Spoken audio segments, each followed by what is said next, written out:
What is up, everybody? Happy Monday. Welcome into an all-new episode of the Pack-A-Day Podcast. I'm your host, Andy Herman. You can follow me on Twitter at Andy Herman NFL. You can find the podcast at Pack-A-Day Podcast. I am filled with joy to be joined by Perri Goldstein and, of course, the one and only Wisco Grant. Grant, Perri, it is wonderful to be chatting with you. How the heck are you guys doing? Great. We had real football news, so that made me happy. I had a NFL Network on while I was working from home, like in the background, and I was, just like doing my thing. TV's on, and like all these news is coming in. I was like, this is the best. I missed this. It's like been a really sad month of like very low NFL engagement. So I'm happy to be back, and now we're just like full swing until the season starts. I mean, like there's going to be very few lulls. That makes me happy. Totally good. I'm doing very good. That's the difference between Perri and I. Perri was like, finally some real news, whereas a month ago I just took the smallest little rumor and then like treated that as real life. And that's how I operate. It's like, oh, DK Metcalf might get traded. Yeah, he's in my mind. He is a Packer now. And I'm going to create that world and live in it for a couple of days until that comes crashing down. The difference between when you're full-time sports and when you're hobby sports. You only have to focus on the real stuff, which I envy, but also sometimes it's fun to just live in fantasy land, which I do every time any player is connected to the Packers or could be or should be or maybe isn't even connected to the Packers. To be fair, I think a lot of people live in Grantland, if you will. And then I also think that some people don't ever get out of that land, so that like we're like a week before free agency, and I would be getting questions. I don't say anything wrong with this, but like getting questions of like, do you think the Packers can get? And it would be like DK, Khalil Mack, DJ Reed, and like it would be like a list of like 5 of the top free agents. And I'm like, if they get any one of those, it's going to be a big deal. Like any one of these is probably unlikely and but possible. But I'm like, you're starting to string together 3, 4, 5 of these guys. And I'm like, we are well off in fantasy land at this point. I'm like, let's just take this one step at a time. Let's get off free agents in the door first, and then we can kind of go from there. And then of course we get through the week, and like that first day hits, like it's not even right. It was the day before. Because the day before DK and Adams both are gone on the day before free agency, and holy hell did everything immediately like melt down of like, what is Goody doing? It's at the end of the world. And then you got like midway through the first day, like Milton Williams is coming off the board, and like some of these guys are off the board, and it's like, and Goody hadn't done anything yet. And once again, it was like, oh my God. And then of course he signed two huge free agents financially, $120 million worth. And they were still are to this point, one of the top spending teams in free agency so far. And it was still like, why isn't Goody doing anything? So it's been a roller coaster. And I think sort of separating that initial fantasy of like, oh my God, all of these could be Packers to, all right, it's Aaron Banks and Nate Hobbs. I think there's definitely been a gap between those two things. It's a little reminiscent of 2019 too. And I guess I'll just speak from my perspective. Like I didn't know much about Preston or Zadarius Smith before that happened. Right. So like this big money's being thrown around. These players are here, and I don't necessarily know who they are intimately. And I think a lot of Packers fans had that experience with Oates and with Banks. But just because you didn't know their names, that doesn't mean they're nobodies. And I've heard a lot of Packers fans, to your point, Andy, it's like, well, the Packers, they never spend, they never everything. Yeah, they do spend just about every time they have money. It might just not always be on the guy that you were hoping they would. And maybe you've never heard of the guy, but that's not their problem, right? That's a me problem. Now I got to learn who these guys are. Did you say Oates, by the way? Did you throw an Oates out there? Andy, I swear, at work, I have a Post-it note on the bottom of my PC. I can't remember these guys' names. It's Hobbs, right? It is Hobbs. And you're totally good. And the only reason I bring that up is because it was so apropos. I'm not throwing you under a bus here. It was so apropos of like, we might not even know these guys' names. And then, but like, your point, I've called them all like Ellis Hobbs almost a couple different times. Like I've wanted to call Aaron Banks, Adam Banks, the old Mighty Duck character, of course. I know everyone has been calling him Aaron Brooks as well, the former Packers quarterback. So like it has. And I think it's just because it's like Nate Hobbs, Aaron Banks, like it's not exactly rolling off the tongue perfectly. And that's the most Packers offseason ever, is names that just aren't rolling off the tongue the way that you would like them to. So Perri, how are you obviously feeling after a whirlwind week of free agency, not just with the Packers, but obviously league-wide? League-wide. I love free agency. I love it. The draft is not necessarily my thing. I don't watch a ton of college football. So when it comes to it, like I love it. And I think it's fun for a lot of different reasons. And I love studying who the Packers get after the fact. But in terms of like this preseason bit, free agency is my favorite of where, you know, teams get to make their choices.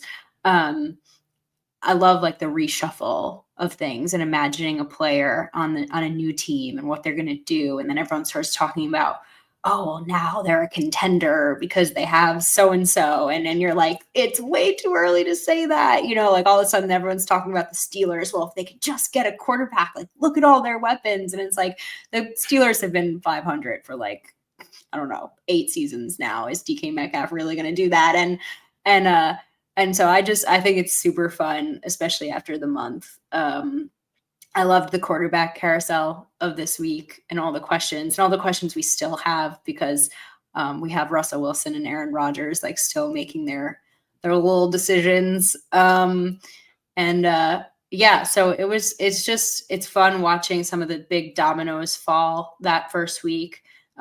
We'll get to it when we get to our main topic. I definitely have some thoughts around the value that was placed on certain players this time around. And I know salary cap went up, so that means you can pay players more, but does that mean you should? That's kind of what I was thinking all week is like, do you really need to?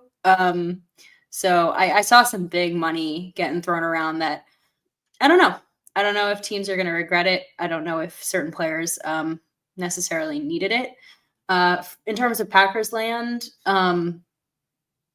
I think it was very funny that their first move was an interior offensive lineman. Just felt very Packers to like everyone's waiting for like an edge rusher. Like it's Devontae Adams coming back. And it's like some interior offensive lineman that like nobody knows. Just made me laugh very hard. Instead of getting mad about it, like some Packers fans do, I just had to laugh because I just love that they do what they're going to do and they don't care. But the more I heard about that one, I love it. And I love the protection for Jordan Love because that's just, I mean, that's 1A most important thing to do going into the season. So I like what they did. I like what they didn't do. Those are my kind of overarching thoughts. We'll put a pin in all of that because I think we're going to get a lot of those different points as we get to our best and worst of the Packers offseason so far. Just really quick, my least favorite part of this and the thing that I'm struggling with now and what I am just kind of like mad about, this was the quickest free agency ever. And like you get those dopamine hits on day one of like, oh, he signed here. Okay, ooh, look at that. And then like, ooh, Milton Williams is a Panther. Oh, no, he's a Patriot. Ooh, this is fun. And then like by the time, and then like Tuesday morning rolled around and the Vikings signed like Jonathan Allen and Javon Hargrave and Will Fries or Freeze or whatever it ends up being. Like, I don't even care. Like they get like 3 big free agents in the morning. And then like, it was done. It was just done. Like there's obviously been a couple things here and there. Maybe Trey Hendrickson still gets traded. Maybe he doesn't. Maybe Jaire gets traded. Maybe he doesn't. We'll talk about that in a second. Aaron Rodgers is probably going to sign somewhere at some point. I don't know. Like there's still going to be some things, but to go from a day on like that Monday, and usually it kind of before it felt like it was like Monday, Tuesday, Wednesday, and then like Thursday would start to trickle and Friday would be dead. And then like more recently it was like Monday and Tuesday are thing. And Wednesday, now it's just like, by Tuesday morning at like 9 a.m., free agency was just, well, we're done. We're closed. We'll see you guys next year. And now I'm missing my dopamine hits. And thankfully, March Madness is here now. So I'm going to get some of those. But I definitely missed those already on like midday Tuesday. I'm like, where's my free agent signings? I need more. Not just for the Packers, just in general. I do remember it going longer than it used to. And yes, now I feel like a lot happens in the legal tampering window and also probably in the illegal tampering window, you know, and so we just get the news like when they're allowed to make it public, which is like why it all happened so fast. And you know, it's not actually like a full week at all. No, not even. And now again, there's obviously still some players out there, but it's for all intents and purposes, it's done. It's dead. It's over. Grant, were you going to add on before of just like final thoughts about the first week? Big picture, I guess I'm enjoying the Aaron Rodgers thing personally. It's funny, like Schefter gets all mad because we're waiting on Rodgers. It's like, man, it's Tuesday or it's Wednesday. And then I think he was on ESPN Milwaukee and he's talking to Mark Chmur. He's like, Chewy, you decide what you're gonna have for lunch today. You just decide. You don't wait. It's like that's not the same thing, Adam. Like, what do you? I don't know. And it's funny because you mentioned baseball came, or not baseball, but you were talking about players like coming off the market so quick. I thought of baseball. It's like they're, especially with Scott Boras clients, like opening day's a week away, and he's got like two guys who are trying to get $300 million contracts. He's like, wait, hold the line, and the season starts in a week. So like football is very different from other sports in that world. But I am enjoying the Rodgers thing. I will be the one media person who will just be very transparent about it. Like, he's great for content, especially now that like us Packers people, we can talk about him when we want. Like, we don't have to follow everything he does. When he's in the news and when it's interesting and when it's good content, we can use it for content. Otherwise, we can ignore it. So I'm enjoying Aaron Rodgers. I think he's got some great choices. Pittsburgh would be great. Minnesota would obviously be perfect. I just don't think they're interested, regardless of how hard Rossini and Silver and everyone's trying to like will that to happen on Rodgers' behalf. Tweet. He's like, well, or it was Albright, and there was one other one. Let too. me be clear. Yeah. They're not interested. Yeah. Yeah, there was one other one, but basically it was like the ones that are reporting on the Rodgers side of things are the ones that are basically saying like, ooh, Minnesota might be interested. They should be interested. Look at Minnesota's decision makers are getting together and huddling as to whether or not they should go after Aaron Rodgers. And the people that are reporting on the Vikings side are like, there's nothing here. There's not even remotely anything here. So that was, I think, the interesting juxtaposition there. They love JJ McCarthy. If I were them, I'd want another body, but Aaron Rodgers being that other body is really complicated. But if Rodgers goes to Pittsburgh, I mean, considering a month or two ago, we thought maybe like Tennessee, Vegas, like that's a good option where he can go play meaningful competitive football. They're not going to win a Super Bowl. I agree. I personally would. There's two reasons why I would love Pittsburgh. One is I would just love to see him like all those personalities in that one place would just be so like entertaining. Like the league needs that entertainment. And two, like him and Mike Tomlin love each other. Like they have always had so much respect for one another. And to be like on the serious end of this, and I think if there's a coach in the league right now who can actually like handle that, and that Rodgers would walk into and like have like real genuine respect for and work with, it would be Tomlin. I actually think if he went to the Giants, it would be a very similar situation to the Jets. Like he would just steamroll the whole operation. Whereas with the Steelers, it might, to your point, Grant, like actually like there could be some semblance of a winning formula there. Yeah, he could play meaningful. Like it would suck if he was a Giant because the team would stink, but everyone would still talk about it. So we'd have to endure Rodgers talk, but it wouldn't be meaningful. You know what I mean? On all of the talk shows and all the podcasts and stuff. And then probably Brian Daboll and the general manager get fired, and that's not Rodgers' fault, but people would hold that against Rodgers. Same with the Jets. So I think Pittsburgh would be great. I hope it happens. I understand why he really wants Minnesota, but that's just not in the cards. Apparently they don't want him. One more thought on big picture free agency. We had Mike Sando on our network on Friday afternoon, and Mike's great. And our host basically asked Mike, like, hey, so the Bears, they did all this stuff. Like, man, you really got to take the Bears seriously, right? And Sando basically said, like these things don't really move the needle for people in the league the way that it moves the needle for fans. And I'm like, okay, yeah. Like he just met not just the Bears specifically, but he's like, look, all these names and these monies, they get thrown around. And let me tell you, like fans chase this stuff around and we go nuts for it. But in the league, like most of these people remain pretty unmoved, and the good teams are going to be good and the bad teams are going to continue to struggle. I'm like, really good perspective, when we're pulling our hair out over these signings that aren't made. So I just thought that was insightful too. Especially in a free agency class like this, where like a lot of the top, again, even like the top two guys, Trey Smith and T. Higgins, go off the market immediately. So many of the guys resign with their own teams, the Khalil Macks, the Osa Digizuas, so many, again, just remain, Zach Bond, etc. We're staying with their own teams. There just wasn't a ton out there. And then Perri, just to go back to your thought, it was like, whether teams should spend the money or should they say, like, that's where the whole thing with Green Bay was such an interesting thing. And we talked about it so much ahead of time, is they have the money. They need to go out and probably upgrade this roster in some real way, but it's also a really bad free agency class, and everyone's going to be spending all their stupid money to like overpaying a lot of these guys. So where does Green Bay come in that entire equation, where they're not usually the team that's going to overpay a ton, and there is going to be a bunch of stupid money thrown around for not super great players? Like, how do they navigate that? And we saw they signed a guard and a slot corner that might be playing outside corner to those are significant deals, but they decided that was the realm that they wanted to live in. I don't necessarily blame them for it, but that I think was the interesting thing. Really just going back, I don't want to make a thing of this any more than it is, but if you're Rodgers, how have you not sprinted to the Steelers offer and just said, like, your choices are the Giants? And I get he's in New York, right? But like the Giants, the Steelers, and like, that's probably it. Like, how have you not sprinted? Like, if you would have told all the potential teams that needed a quarterback this offseason, if you would have said that the Steelers were interested in Rodgers, I'd have been like, that's done. It's over. There's not even a conversation to be had here. This makes so much sense. And they added Metcalf. You know what I mean? Like, before they added DK Metcalf, we're like, yeah, Pittsburgh would probably be the best case scenario. And then they added DK, you know. I think he's probably contemplating retiring. I think that's I don't know if it's like Steelers, Giants, or, you know, like another team. I think he's probably like, I'm sure when he comes out with his decision, it's going to be like, I was thinking, where's my body at?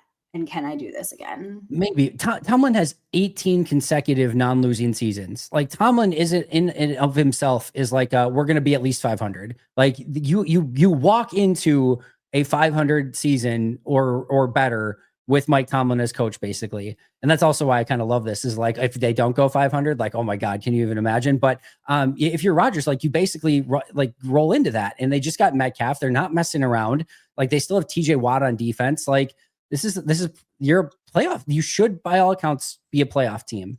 And Rodgers did definitely play better down the stretch when you could tell, like, with the Achilles stuff, like, it seemed like, hey, at some point in time, maybe it started to click a little bit more or whatever, or just kind of get back to a normalcy. But I'm stunned that he just didn't sprint and sign that thing as much as he can sprint on his former Achilles. I'm just kidding.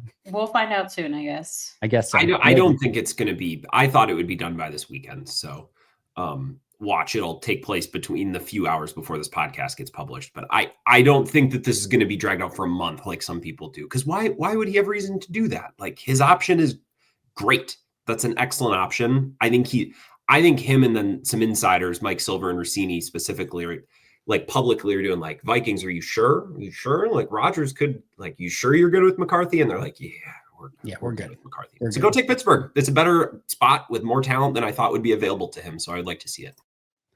Really quick before we get into our best and worst of the offseason so far, Jaire Alexander, as of recording this at 8:23 p.m. Central Time, 9:23 p.m. for Perri Goldstein on the East Coast. Jaire Alexander is still a Green Bay Packer. Thoughts on this sort of saga, and are we expecting a resolution at some point soon, or is this just going to remain until some team gives Green Bay what they want? I'm surprised. I didn't think he necessarily would have like that much of a trade market, but also you never know with top tier corner. I heard he welcomed Nate Hobbs to the team. So that's an interesting tidbit. I don't know if that really means much to anybody. Just, you know, he could just be a good dude. But I did find that interesting. Would it be like, I don't know, Andy, you're the cap guy. So you tell us, you know, are they waiting for some like post June 1 situation? Nope. Or it doesn't matter money wise? Okay. No, really, I mean, they do save more post June 1, but they don't need it for anything at all. Like, not even remotely. The only thing here is that's sort of like on a need to know from like a cap standpoint is that a lot of times when these trades happen, there usually is some sort of bonus that gets set to pay out. So you want to get it done before that bonus pays out, or that get them released before that bonus pays out. There's nothing there for Jaire. So Green Bay can literally take this. They can take it to the draft and say like, oh, some team is like, there's no corners left in free agency. And now some teams are going to be hoping, well, we'll just get somebody in the draft. And then maybe you get to day 2 or day 3 of the draft, and some team didn't get a corner in free agency, didn't get anyone on the first 2 days of the draft. And now it's day 3 and they're looking at their draft board and like, oh my God, there's not even a corner we like left. They're like the highest corner on our board is a 7th round value, for, you know, whatever.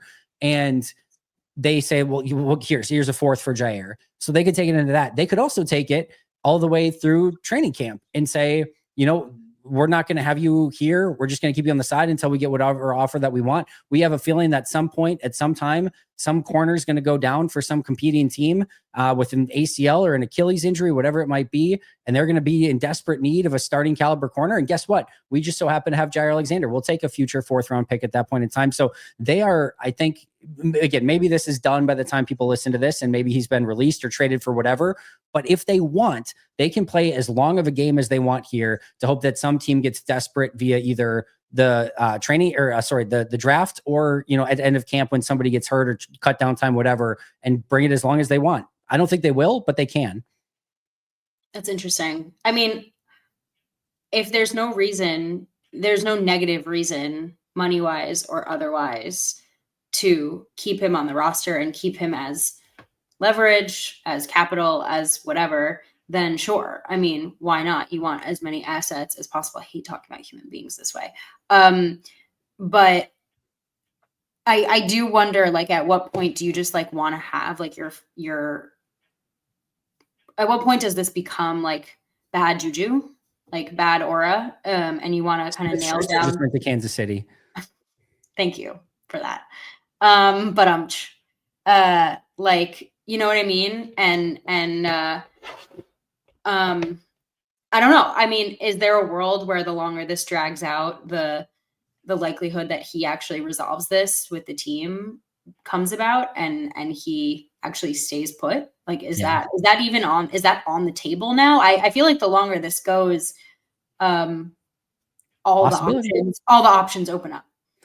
Just really quick, I talked to Rob Domofsky this week on the Pack a Day radio show, and because he's been obviously kind of on top of this, and just the thing that he mentioned on the show was that Jaire and his agent, and obviously just paraphrasing Rob here, but Jaire and his agents are surprised that Jaire has not been traded or released as of yet. Like they were expecting it. They were thinking that he was going to be gone by this point, and they've been surprised that nothing's happened yet. So that was the big kind of news from Rob when I talked to him earlier last week. So whatever that means moving forward will be interesting. But while he's on the roster, there's always that open possibility that he could remain. And while I still don't think it's the case, stranger things have certainly happened. That's for sure. Go ahead, Grant. Well, I don't have much to say other than this. Like, I just compare the situation of what's going on with Davante Adams and what's going on with Cooper Kupp, right? Players who are making a lot of money, who their teams would like to trade, but nobody wants to acquire them because of the contract. They're just going to wait for him to be cut. Is the only reason that they're operating at a higher clip and the Packers are holding on to the guys because Jaire is that much younger and they view him as an asset that still has that much more value? Like, is that the line of demarcation? Because I feel like there are other comparable situations and those teams have handled those situations quite differently than the Packers have so far. Yeah, I think there probably comes a point where the Rams shopped Kupp all around and just realized they weren't getting anything. Davante's contract was a complete non-starter for a trade. So, and then at that point, Davante basically can veto anything, because if like the Browns, not that the Browns have the money for it, but if any team that he doesn't want to go to says, oh, well, yeah, we'll trade for Davante said, that's fine, but you're keeping me on this insane contract that is completely unattainable for where he's at. Like, it was like $30 some million for the upcoming year. So you said, fine, that's fine. I'm not renegotiating anything. So he basically has a no trade clause for that. So it's just way easier to release him at that point. I think with Jaire, part of what you're saying is age. And I think there's a possibility that Green Bay has a legitimate offer on the table, that some team is saying like, we'll give you a conditional 7th or a 6th or something. And Green Bay says, we know we have this in hand already. We're holding this, or like even that like is not that worth it. We would rather wait until something happens to get a 5th or a 4th. And listen, Goody plays long ball with that stuff. I mean, the Rodgers stuff, like the Jets and Rodgers wanted that done immediately. And he's like, no, we'll just hang out here. You guys go figure out your quarterback situation. And we'll be here when you want to talk.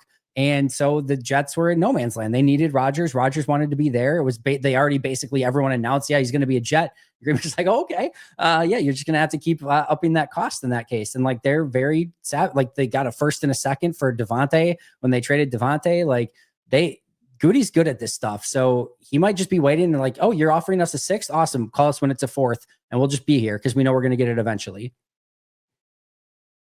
I don't know. It'll be interesting. I guess it's just a lot of squeezing, and I don't know that a future 4th at the end of this road is going to be worth the juice. I guess that's all. Maybe, maybe not, but like, we have no patience. None of us have any patience. Like, again, it was the day before free agency and Goody didn't sign Metcalf or Devontae, and everyone's freaking out. Like, Goody's looking at 2029 by now. Like, he's like so far in the future with stuff that like waiting a couple extra months so that he can get a fourth instead of a sixth is not even, he's not even losing sleep over it at this point. So, I don't know, maybe it amounts to nothing. Maybe he ends up getting cut anyway, but I don't hate the fact that he's trying to squeeze every ounce of juice out of that orange when there's really no downside to any of it. Like, they can release him, trade him, cut it at any time, and it doesn't matter if it's today. And there's no urgency to do so on Green Bay side. The only thing it's kind of doing is screwing over Jaire. If you do release him, that a lot of the salary cap space is already gone, or that teams that may have been interested in Jaire have already got other corners. So that's the only side of this that you could look at it. Like, well, if you end up cutting him, you're kind of screwing him over. But if they already have like a trade in hand and now they're just trying to get more, I don't know, you can wait it out if you want, I guess. I don't know. All right, that's enough about Jaire. Let's get to our best and worst of the offseason so far. So I know I've got a list of best things. I got a list of worst things. So we can go in any direction. It doesn't have to be back and forth. Doesn't have to be a best and a worst or anything like that. Just whatever direction that you want to go in. So does anyone have a preference of who goes first? Perri, you can go first. All right, Perry's nominated. Thank you. Wow. Okay.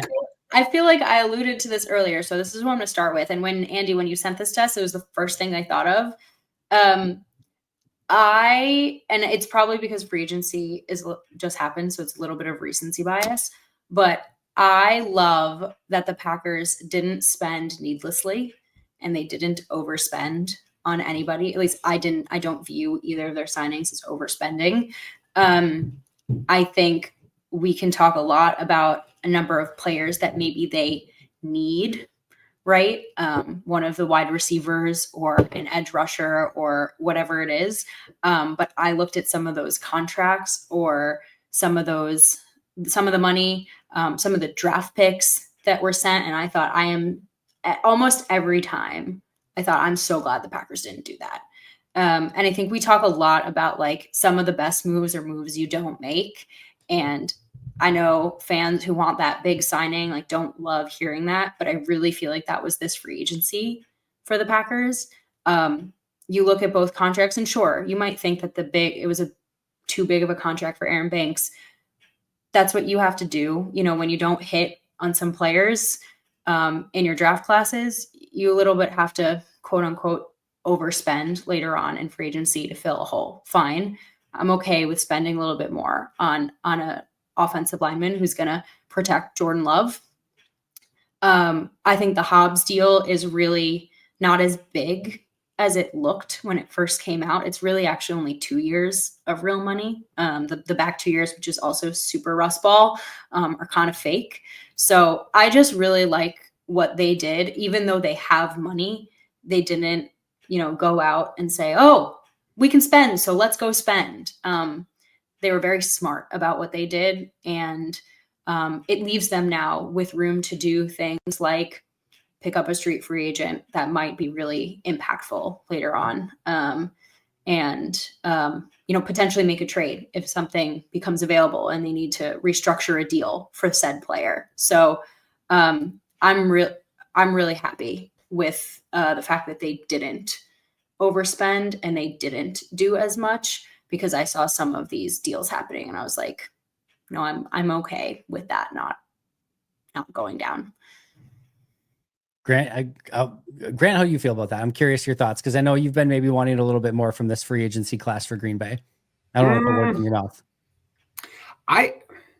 So spiritually, I agree with what Perri is saying. Like, and this is a problem with having cap space, and this comes to bite you in the NBA a lot. It's like, we got all this cap space for players, and then like you struggle to spend it on players that are actually worth the space. So I agree that having a lot of money in this free agency cycle could be problematic if you can't get the very best player, because you're probably gonna be stuck overpaying, certain guys. And you guys talked about that earlier in the podcast.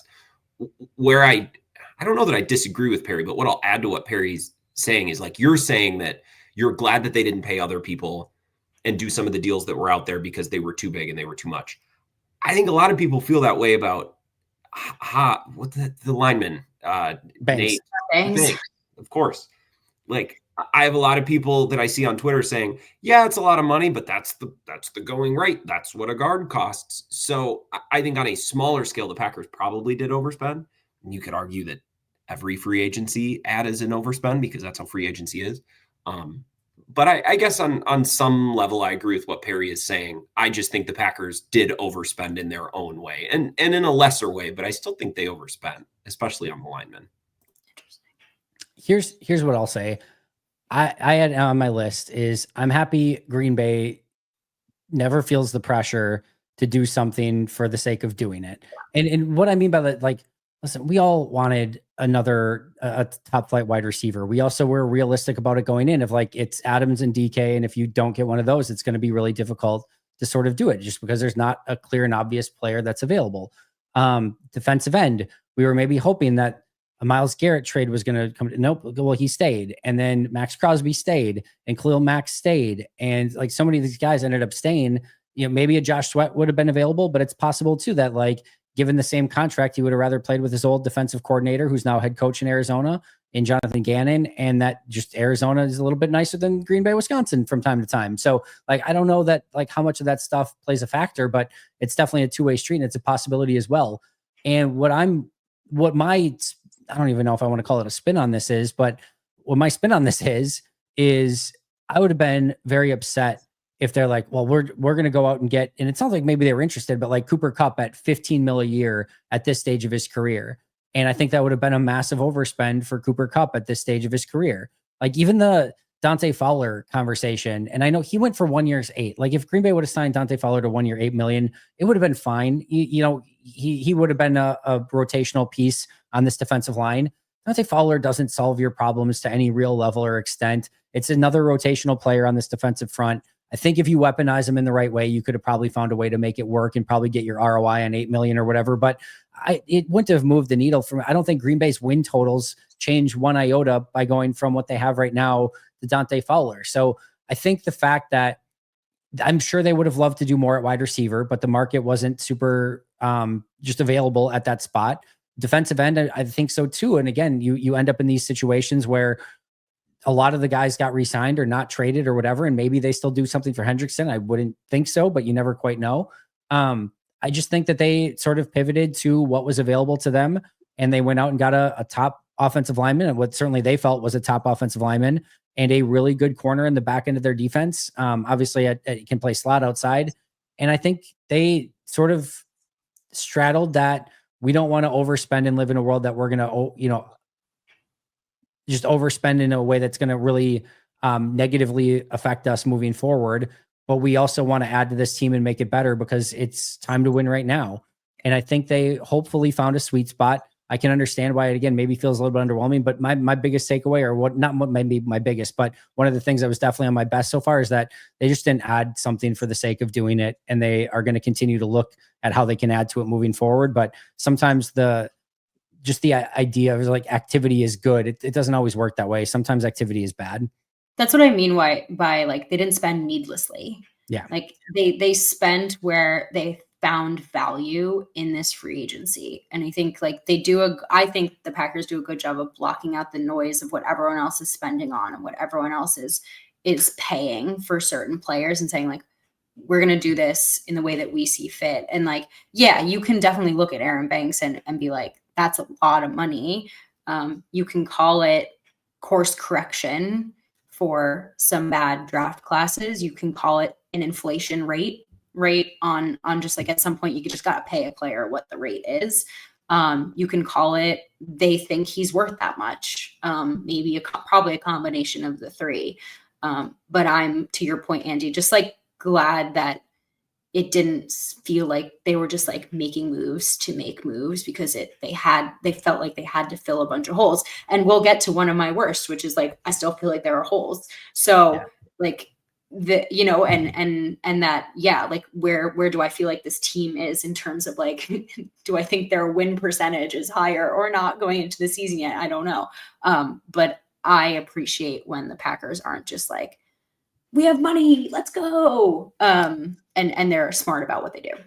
I guarantee you that Aaron Banks was not, Green Bay wasn't competing against themselves at that price. there was a reason that price went that high. I would be very much willing to bet that. And if he wasn't, by the way, we would be getting, I guarantee we'd be getting reports out there of like, I've talked to numerous sources in league circles, and teams cannot believe that Green Bay signed Aaron Banks to a 4-year 77. I haven't been anything like that. So I have a feeling that there was a significant market for him, and Green Bay maybe went that little extra to go get a guy that they really liked. And I think the market agreed with a lot of the moves the Packers made, like namely a lot of the guys they let walk, right? Like look at the contract that Josh Myers got, and right. And I was just gonna say Eric Stokes, or like, so I think it all goes into this bucket of like, they made the right decisions to let some people go, and not give them that next contract, which we were questioning whether they would or not Stokes, I think, but Myers was certainly a question, and they made the right decision not to do that, versus who we're going to go out and add. Totally fair. I know. I totally agree. Grant, you're up next. A best or worst of the Packers offseason so far? I will go with the worst. Okay. And this Perri is a great example of a worst that someone who has to do this for multiple hours every single. This is only something that, anyways. I'm going to go all the way back to the beginning of the offseason in the second week of January, whenever it was that Goody and LaFleur did their end of season pressers. And there was something that LaFleur said that maybe was a total throwaway comment by him. He maybe meant nothing by it. He probably did mean nothing by it, but it sticks in my brain, and I've been thinking about it and using it as a lens through which to view everything that's happened this offseason. So Matt LaFleur at his end of the season presser was asked, and I don't know if it was Wildy. I think maybe it was Wildy. I'm pretty sure it wasn't you, Andy, because I've gone back and listened, but maybe it was Wildy. Basically asked LaFleur, like, do you think you guys are close? You know what I mean? You were close against the Lions and the Vikings. Like, do you guys feel like you're close to that upper team? And LaFleur said, you don't feel it in the moment, but then said, yeah, I think we are close. And he made this comment where he said something along the lines of, we won 11 games this year, and I know that was good enough for third in our division, but that's kind of, just kind of a crazy, weird year. And that comment, it might have just been a throwaway comment, but I just hope that comment isn't a window into the way the Packers feel about the division around them. Like, this division is legit. The Vikings are investing, and they're well run. I know they're empty, trophy case. Like, yes, they've never won Super Bowls, but that's a legit franchise with an ownership group and an owner that cares, and a fan base that cares, and the players like playing there. And the Lions, we'll see how their coordinator, absences, we'll see how that affects them, but that's a legit outfit with a lot of good players. They had a good free agency period too, and I trust their evaluation in the draft. So I just use that Matt LaFleur comment as just a little hook in my brain to think like, man, I hope the Packers realize what they're up against, because if they're just waiting for these other teams that for the better part of 30 years have even if they pop up for a good year, they fall off. Like, if they're waiting for these other teams to fall off, I think they're going to be waiting a while, because it's been since Aaron Rodgers has been here, since they've won the division. And I hope they're just not waiting around for the Vikings to be the Vikings or the Lions to be the Lions, because I don't think it's going to happen anytime soon. Perri? That's interesting. That's stuck with you for however long since that press conference. That's why I prefaced it. Yes. I think I will give the coaching staff and the front office the benefit of the doubt to understand, like, I mean, they got beat by their division this season. They won one game. So if that doesn't, open your eyes a bit to the fact that this division has changed, then I'm not really sure what will, quite frankly. And even if that's not the case, let's say they're like, we don't believe in the other teams around us, which again, like, I don't know what anyone who's going to make it in the league, no one underestimates the opponents that they have in front of them every week. There's still the rest of the NFC, right? There's still Washington, who's coming up, and the Eagles, who just won the Super Bowl. And so you have to get better every year to beat opponents that you didn't beat last season, regardless. So I'm going to sincerely hope that that's not their mentality. And I'd be hard pressed to think that is. Here's what I'll say, because not what Grant's saying specifically here, but something that just beyond pisses me off from time to time is this idea that Green Bay's fine with being a playoff team, or fine with just competing, and we'll get back to the playoffs next year. the first thing I'll say is the juxtaposition of like people that are upset of Matt LaFleur's too fiery and he's too emotional.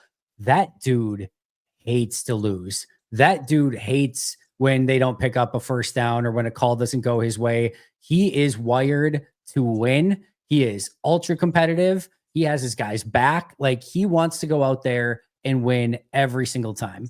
So like this idea that, and again, like sometimes it maybe comes out in like a very passionate and fiery way, in an emotional way.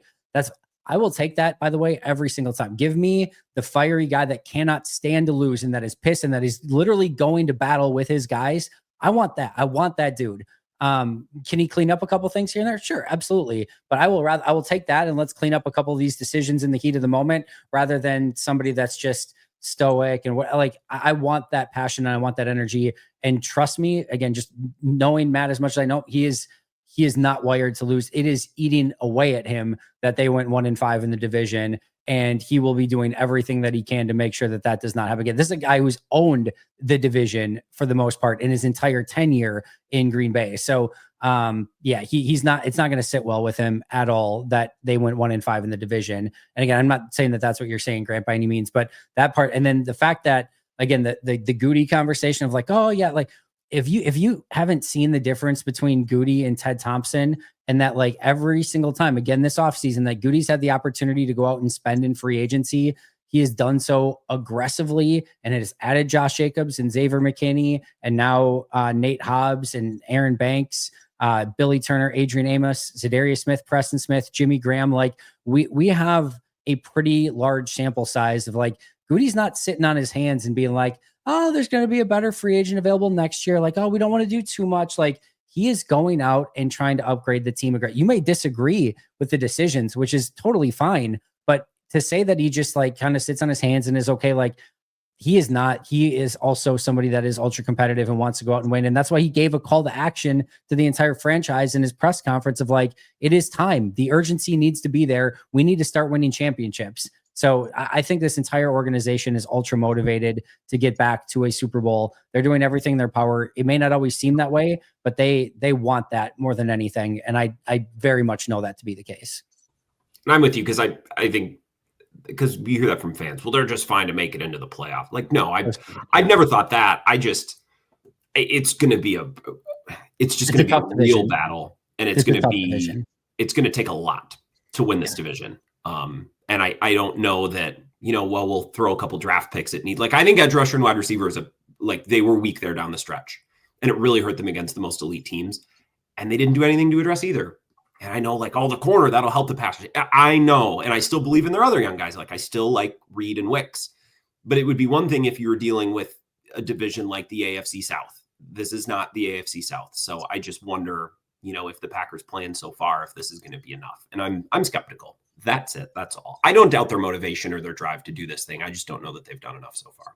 That's fair. And we'll get into that, I'm sure. And it sounds like Perri had that on her list. I've got that on my list. We'll get to that. I don't know. We could just do it now because that would be a really good transition to do it, but I'm stubborn and I had something in mind already. So I'm going to go with my thing. I'm going to go with the best. And my best is, I love the fact that they did not do the former maybe Packers mentality of maybe holding on to their guys too long. Josh Myers got a nothing deal, an absolutely nothing deal. And this in previous years would have been like, the Packers have been like, oh yeah, well, we'll take him back for, even we'll maybe go a little bit more. We'll do 1 year's $3.5 million. We'll bring Josh Myers back. And Eric Stokes went for absolutely nothing. And I think in times past, like, we spent a first round pick on him. Maybe it's just around the corner that Eric Stokes is going to turn around, and let's bring him back on 1 year cheap deal. And let's maybe see if we can get that one more year out of him. And AJ Dillon's a different situation because your running back room is stacked and he went through the injuries and stuff like that. Corey Balance, some of these are different to some extent, but that they did not just say, yeah, we'll bring everyone back. And it was time. It was very clearly time to move on from Eric Stokes, to move on from AJ Dillon, again, mostly due to the running back room and the injuries, and to move on from Josh Myers. You gave them every opportunity, specifically Myers and Stokes, to go out and succeed. Myers got 4 years of starting. Stokes got handed the starting corner spot again this past year after 2 years complete of injuries, even looking like crap in his sophomore year before the injury. He got handed the starting cornerback spot, could not maintain it, couldn't hold on to it. it was clearly time to go in a different direction. It was clearly time for those players to go and try something new as well. And hopefully they can do better elsewhere or whatever. But I just love that Green Bay was not doing the same thing of like, oh yeah, we spent draft picks on them, so let's bring them back. It was time they did it. And I'm very happy that they decided to go in another direction because they just weren't playing good enough football to be worth retaining, whether it was a vet minimum or a little bit more than that or anything in between. Move on, go in a different direction. I think was the right thing to do. And on Josh Myers, by the way, my comp for him in these conversations we had was John Runyon Jr. Like, fine player, don't want to pay you. John Runyon Jr., I think, got 3 years, $30 million. Like, he got a legit hefty deal. Like, I don't know. I guess I wasn't shocked that Josh Myers didn't get more, but like that contract said all that you needed to know about, the level of player he is. And the Packers said all along, like, he's playing some of his best football, but it just never really happened for him. And the only guy they brought back is a guy who had meaningful contributions this past season in Isaiah McDuffie. And that one I was like, okay, good. I mean, there's one other. Well. There's one other that's on my best list, Perry Goldstein. Brandon McManus? Brandon McManus. They also brought back Brandon McManus. Brandon McManus. Well, I was thinking more draft pick. I understand. Yes, fair. But yes, Brandon McManus is great to have that position. You don't have to think about that any longer. Just really, really quick so we can get this one out of the way. That was also on my best list. And what I'll say is, like, they could have gone out and signed Josh Sweat and traded for DK Metcalf, brought back Devontae Adams, and kept Jaire, and then gone out and got whatever other amazing free agent on top of it. They could have still got Aaron Banks. Like, they could have done all of that. And if they didn't bring back if we would have had to go through another like undrafted free agent kicker versus Greg Joseph versus Alex Hale, I would have still been like, this is the dumbest offseason ever. So I'm just very happy that they, at least of all the things that they had as holes going in, they're like, we're going to settle that one right now. McManus is back, $5 million per, we're good to go. And we don't have to do this stupid kicking battle again for another offseason. So that is absolutely on my best list, and I'm not overlooking it at all because I love it and I'm very happy about it. I had it as well. It's just it's a very, very underrated and overlooked thing to like send your kicker out there and just be able to breathe. And I think Matt LaFleur would agree with that. It's funny you say, what did you say? Under-discussed or like overlooked? It's funny because, Anders Carlson and Narveson is like, okay, now you overlook it. Like, yeah, now it's the position that no one cares and talks about. But it's amazing. As soon as they get a competent kicker, it's just out of mind. Like, I didn't even have it on my list to bring up McManus. So it's funny how that position works, to your point, Perry.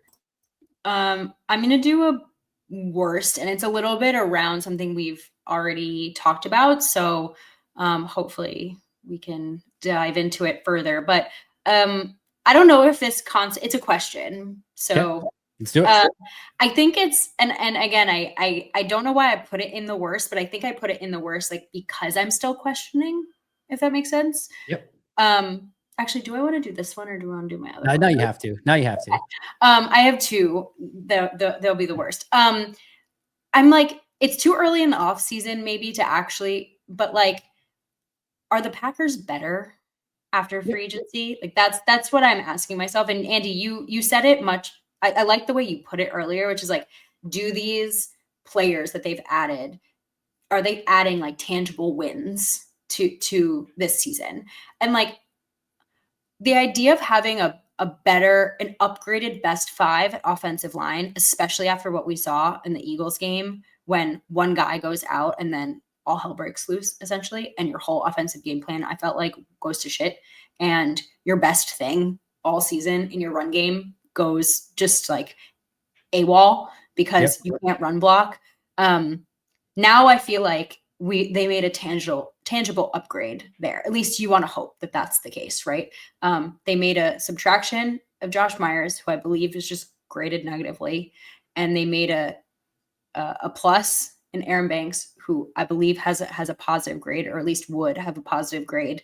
And you hope that Jordan Morgan is going to get meaningful snaps and be what they hope him to be when they took him in the first round. And I think that they upgraded offensive line. Do I think Hobbs moves the needle for me in any kind of meaningful way on the defense? Not necessarily.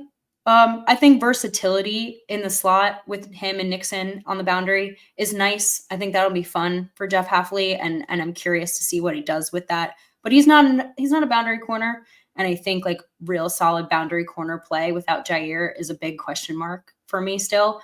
But otherwise, the things that we talked about at the end of this season, like there's still questions, right?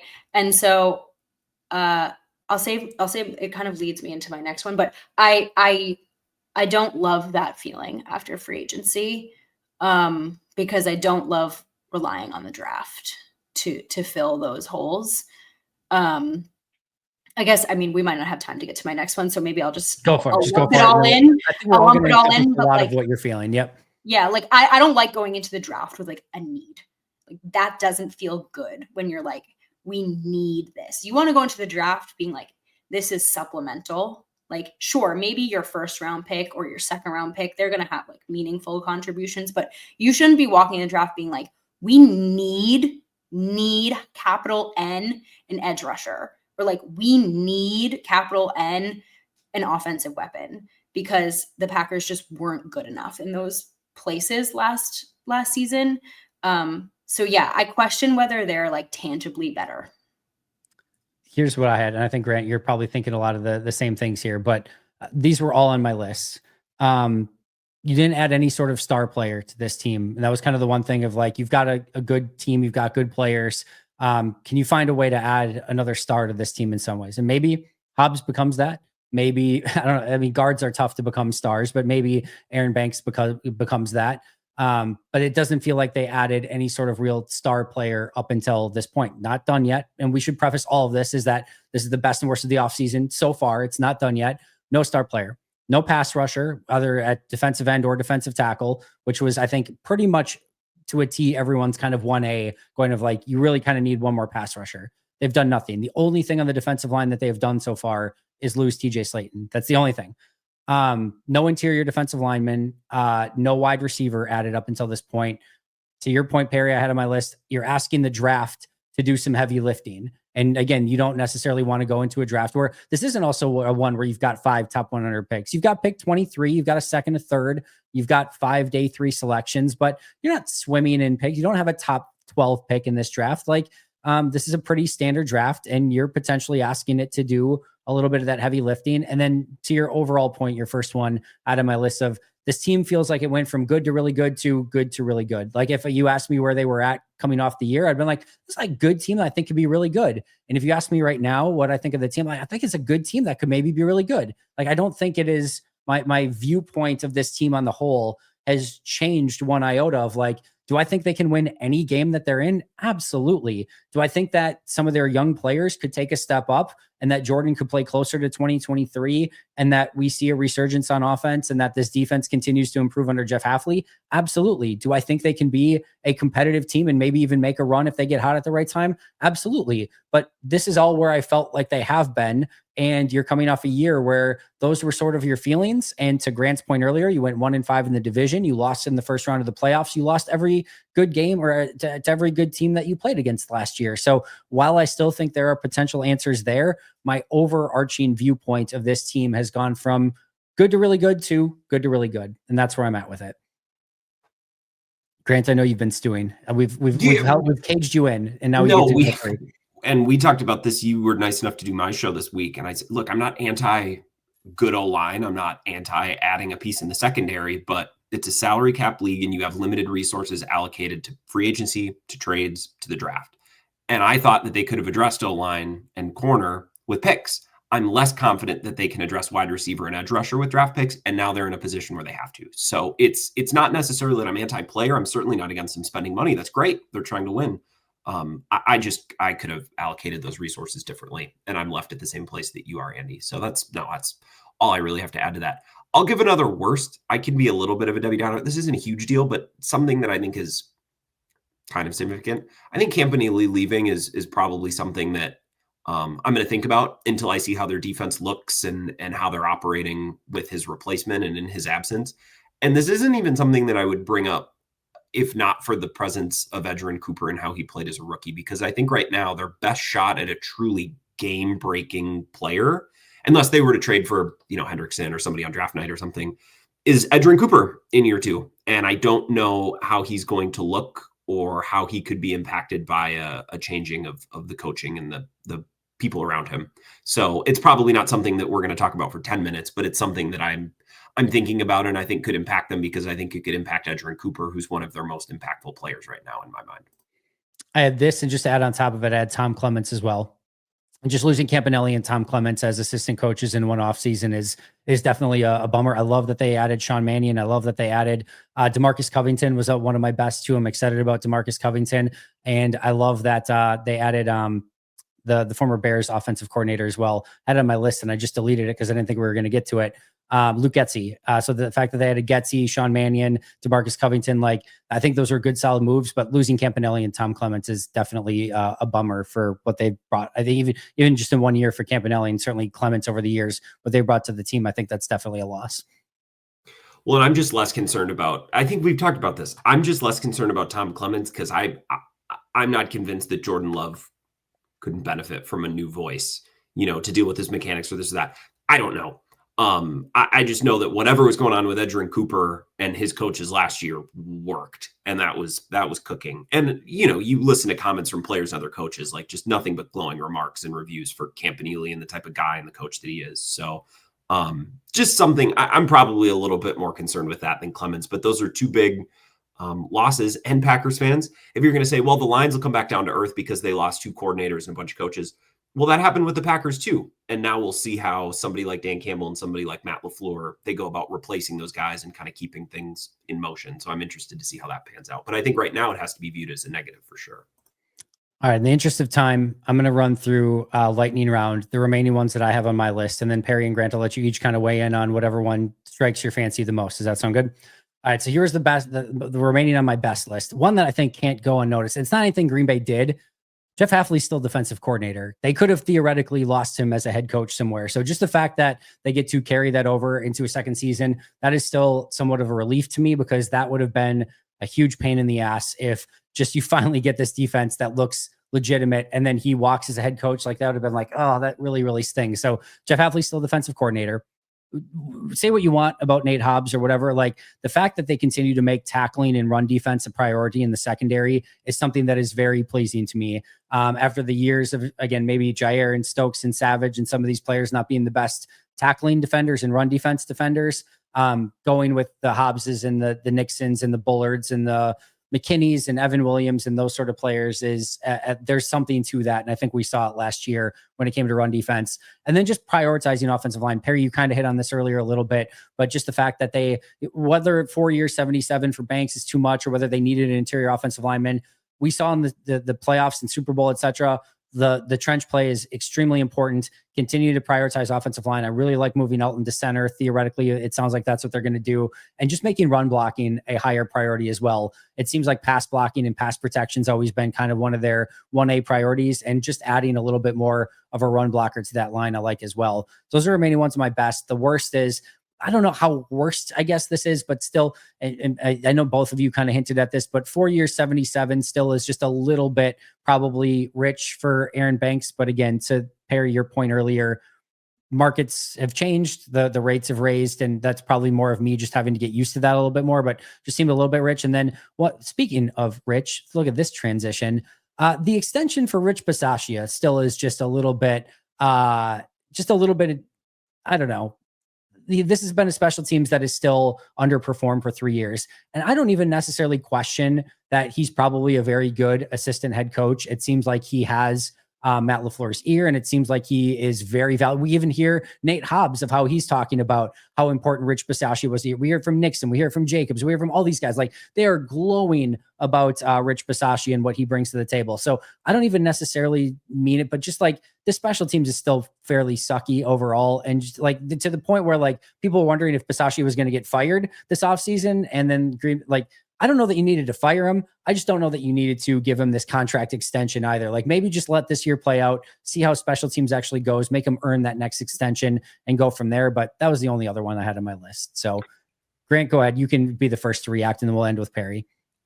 Well, just on Bisaccia, like, I think he has the world's best agent. I brought this up on my show at the time because the Bisaccia news cycle was real. It was small, but again, for someone who needs every little bit of content they could get, like, we got a report that, the Cowboys, like, they've liked Rich Bisaccia in the past. And then there was another report. It's like, well, Bisaccia might just retire. Like, how are we getting a Bisaccia news cycle? His special teams weren't even that good. And there's like buzz about his options. So maybe that's part and parcel why the Packers had to extend him. I don't know. Maybe there was some pressure there, but I just remember that. And then you said Bisaccia obviously has the ear of Matt LaFleur. And I'm like, well, he does, unless you count when it really mattered against the Bears in week 18, when he needed to just tell him that his kicker could can a 50-yarder or whatever it was. So no, I'm with you on Bisaccia. I think his presence as an associate head coach or assistant head coach is much more important and impactful than his special teams work. Fair enough. Perri, last thoughts on our best and worst? Not I knew Grant was going to comment on Bisaccia. That's like the hill that he will like always die on. No, I mean, I think it's an interesting thought experiment for us to do at this point in the season, considering we're like very half baked. Yep. And I certainly agree, right, with the fact that